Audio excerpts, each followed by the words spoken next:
Bonjour à tous et bienvenue chez Educazen aujourd'hui pour participer à la réalisation d'un panier pour la chasse aux œufs à l'occasion de Pâques. Vous allez avoir besoin de feuilles colorées et cartonnées, d'une paire de ciseaux, d'un bâton de colle, d'un crayon, d'une règle et de feutres de couleur. Pour commencer, vous allez prendre deux feuilles que vous allez placer bout à bout dans le sens de la hauteur et les assembler en les collant, comme vous le voyez à l'écran. Ensuite, vous allez mesurer de part et d'autre 15 cm. Donc de chaque côté, vous allez plier des bords que vous allez découper en forme de triangle. Vous allez ensuite prendre une feuille, la découper en deux dans le sens de la longueur et avec façonner les bords du panier, comme vous le voyez sur les photos, en réitérant donc l'opération de chaque côté.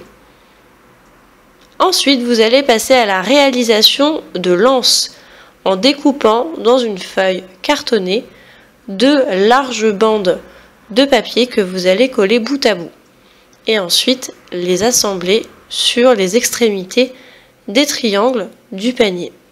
Une fois l'anse terminée, vous allez passer à la partie déco.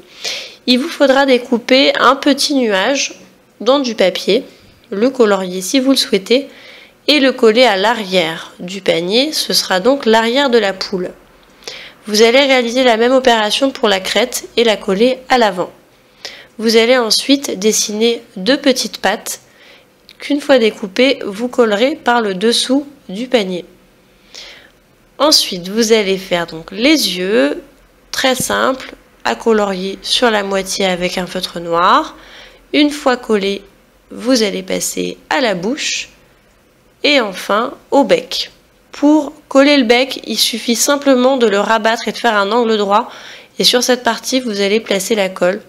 Voilà, comme vous le voyez à l'écran, sur notre poule terminée, de face puis de profil.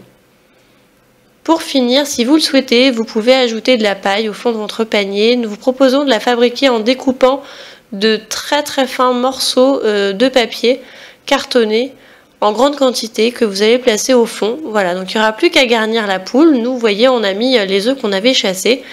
Et la poule, donc, comme vous le voyez à l'écran, est enfin terminée. J'espère que ça vous a plu, que vous passerez un très bon dimanche de Pâques. Et vous dis à très bientôt pour la réalisation d'une nouvelle petite œuvre d'art. Merci à tous.